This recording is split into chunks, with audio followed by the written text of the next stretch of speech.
Regarde. Un mot sur le mariage gay. Alors vous avez dû en entendre parler. Ça y est, j'en vois déjà qui rigole, qui sourit. Alors il y a un projet de loi qui a été présenté au Conseil des ministres où les homos pourront se marier et adopter dans les mêmes conditions que les hétérosexuels. Et donc c'est Christiane Taubira, la ministre, qui est à l'origine de ce projet de loi. Enfin, à l'origine, officiellement, quoi. Parce que là, officieusement, on n'en sait rien, certainement que ça vient encore des loges. Dans la mesure où c'est un droit à la différence, donc les deux vont nécessairement ensemble. Donc cette question me semble, si je puis dire, très mal posée dans l'occurrence. Pour Alain Soral, les choses sont limpides. La sexualité gay est une sexualité soumise au modèle américain de la consommation de masse. Je ne veux même pas arriver même à la sexualité. Elle n'a plus rien de transgressif, elle n'a plus rien de subversif. Moi, j'aimerais bien refaire un peu de politique pour le plaisir. On a, en même temps, à partir des années 80, on a dépolitisé le politique.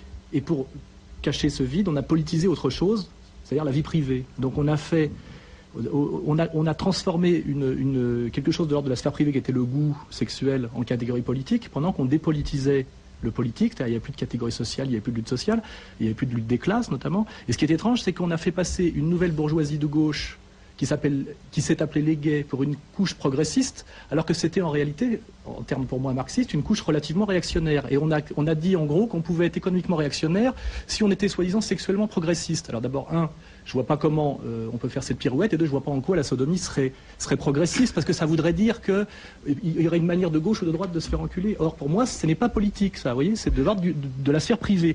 Et quand on fait rentrer, je dirais, le privé dans le public, on a le danger de l'effet retour. C'est-à-dire qu'après, c'est la police qui vient chez vous, c'est-à-dire que le public rentre dans le privé, vous voyez.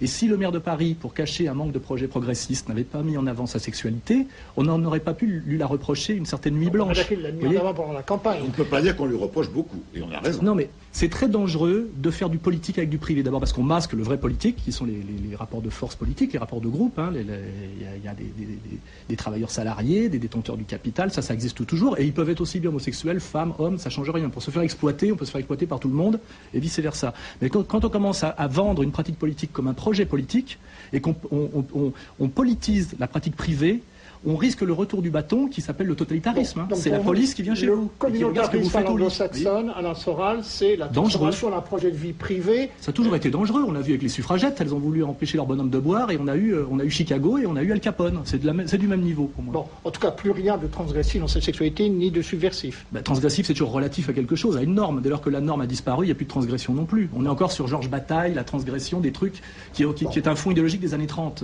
Donc ça a bougé. Alors, depuis. Guillaume Durand, moi je...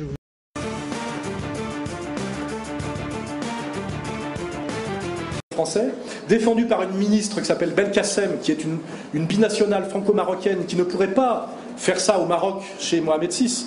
Elle serait pratiquement immédiatement mise en prison, mais qui donne la leçon au peuple de France. Et évidemment, il faut aller plus loin. Beaucoup de pays autour de nous ont montré l'exemple, et c'est pas possible qu'aujourd'hui des personnes de même sexe puissent se marier à Lisbonne, à Madrid, à Bruxelles, à Mexico ou à New York, et toujours pas à Paris, à Lyon, à Marseille.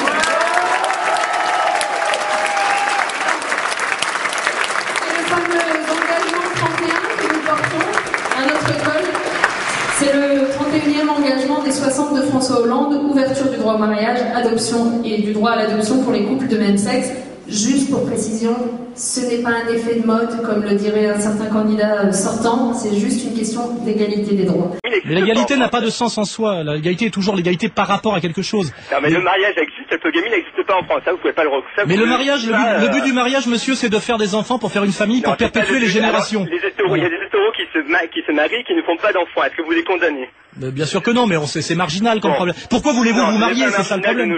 Pourquoi vous voulez vous marier? Vous voulez être normal et comme tout le monde? Eh ben moi je suis désolé, j'ai eu beaucoup d'amis homosexuels, ce qu'ils aimaient c'était être différent. Alors vous voulez être à la fois différent et comme les autres. Il y a des hétéros qui n'ont pas envie de se marier non plus. C'est pas différent, je veux juste juste vivre en couple. Mais de toute façon, je suis pas contre. Je pense que c'est un problème d'arrière-garde pour les gens qui n'ont évidemment pas beaucoup de soucis dans la vie, parce que quand on voit les problèmes économiques que va rencontrer la France demain et les problèmes internationaux avec l'Irak, la Palestine, etc., je pense que ce genre de débat lancé par exemple, c'est étrange que ce soit Noël Mamère qui ait lancé ce débat, parce que je pense que avant il était très très mobilisé sur la Palestine. Visiblement, c'est peut-être un combat qui lui coûtait trop cher. Là, être pour le mariage homo, c'est, je dirais, c'est du progressisme à la petite semaine. Mais parce que ça coûte rien. De dire qu'il y a des choses plus importantes. Bien sûr, il y a des choses beaucoup plus graves. On ne le fait pas.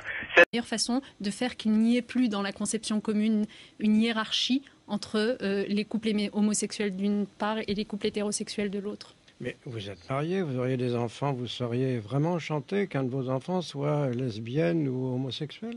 Entre nous, les yeux dans les yeux. Mais d'abord, j'ai des enfants. Et alors, ils ne le sont pas.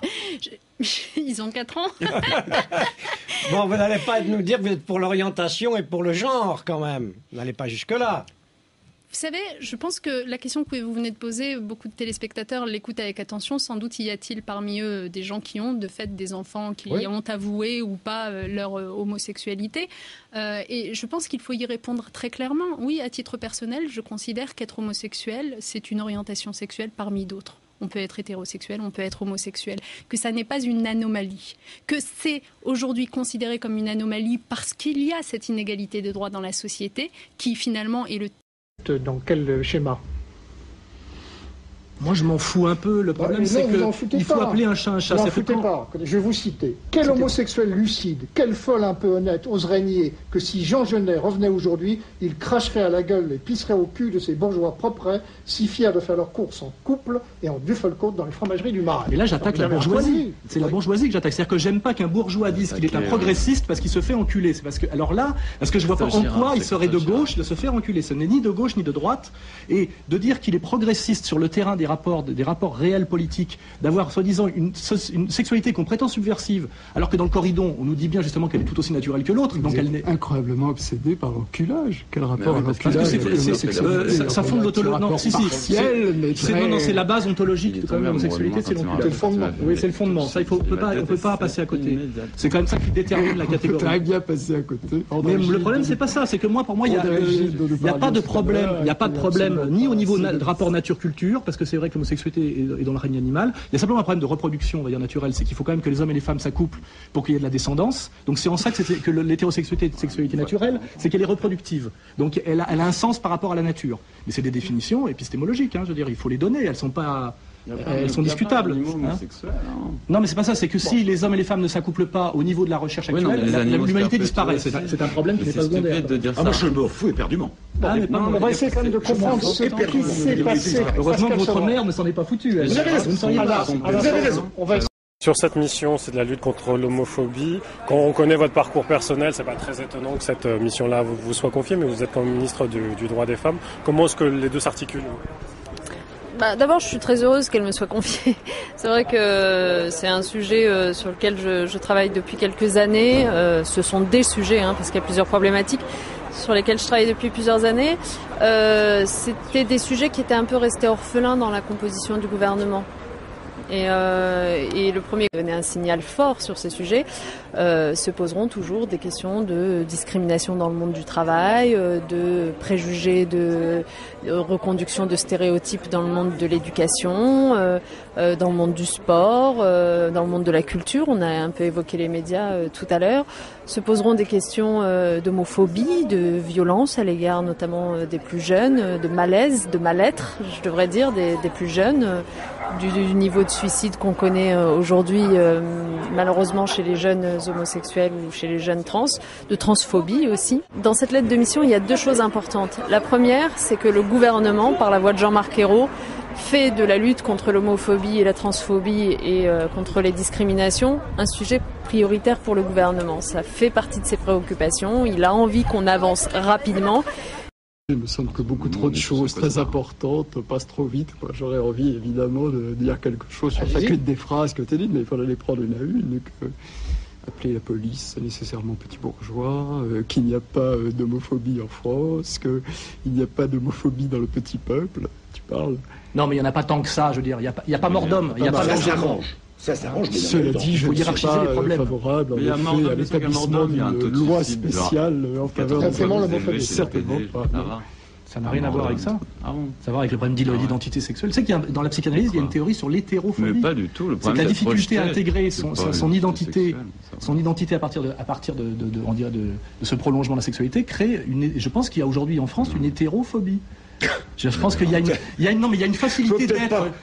Laissez-moi développer. Il y a une facilité d'être chez certains homos qui est soit de faire la folle, c'est-à-dire de sursignifier son appartenance sexuelle en faisant la caricature de son être, parce que les folles sont une caricature d'elles-mêmes, elles se moquent d'elles-mêmes, on leur a pas demandé de le faire, ce numéro-là. Soit de systématiquement accuser l'hétéro qui passe, qui n'est d'ailleurs pas forcément un hétéro, c'est peut-être un mec qui passe, qui n'a pas d'idée sur la question, de le traiter d'homophobe parce qu'on se constitue en espérant que l'autre soit hostile. Je veux dire, il y a ce désir de. Moi, j'ai des rapports très sains avec les hétérosexuels et ils arrivent même qu'ils changent d'avis en cours de soirée. Il y a une parce que vous ne cherchez pas l'hétérophobie. Quand je dis qu'ils changent d'avis, ils changent parfois. Vous ne cherchez pas l'homophobie dans votre attitude, mais il y a des homosexuels qui cherchent l'homophobie. Il y a une fascination comme les pour féministes. Les féministes adorent les valeurs gays qui sont dominantes aujourd'hui.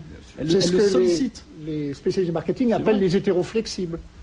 Oui. C'est-à-dire les gens qui sont fascinés par cette culture-là. Ce sont des valeurs dominantes aujourd'hui dans notre société, les valeurs gays, Alain Soral. Oui, mais moi, on a toujours rêvé de se faire de moi un homophobe parce que je disais les gays et les homosexuels, c'est pas la même chose. Je montrais qu'il y avait une catégorie qui était une catégorie petite bourgeoise politique qui a beaucoup à voir avec le jacques-languisme. C'était de récupérer le vote homosexuel pour en faire un vote de gauche. C'était une manipulation politique. J'ai dit, elle est dangereuse parce qu'elle est réductrice. Voilà. J'ai appelé ça le tapétocentrisme. On m'a dit, vous êtes homophobe. Je dis, mais pas du tout. Mais les homosexuels un peu bêtes, naïfs, rêveraient que je sois homophobe parce que ça leur simplifie tellement. Ils ont une vie toute tracée. On fait pas une émission sur le cas Alain Soral, on fait une émission sur le communautarisme et l'individualisme. Eh ben, c'est aussi simple que ça. Pour conclure. C'est tellement difficile d'être tout seul et d'être un individu et d'exister par rapport à soi-même. C'est tellement plus facile d'être un mouton et d'être d'une communauté. Le communautarisme, c'est une facilité dans une période de souffrance et de précarité à tous les niveaux. Je voudrais dire simplement. C'est les moutons. Oui, Pascal Ferrand. Je voudrais dire simplement. Non. Extrêmement enthousiasmant avec un calendrier très exigeant. Vous l'avez noté puisque le Premier ministre attend de moi que je puisse lui remettre un plan d'action d'ici la fin octobre avec des mesures extrêmement concrètes pour avancer sur les fond, mais ce qui est étrange, c'est que le Parti socialiste qui vient de prendre le pouvoir ne fait rien pour sauver les emplois, notamment de Mittal, ou la mise en danger d'entreprises françaises comme PSA, puisque les lois européennes interdisent l'intervention de la France pour les sauver, mais par contre va à marche forcée vers des lois sociétales comme le mariage pour tous, qui n'est réclamé par personne et même pas par les homosexuels.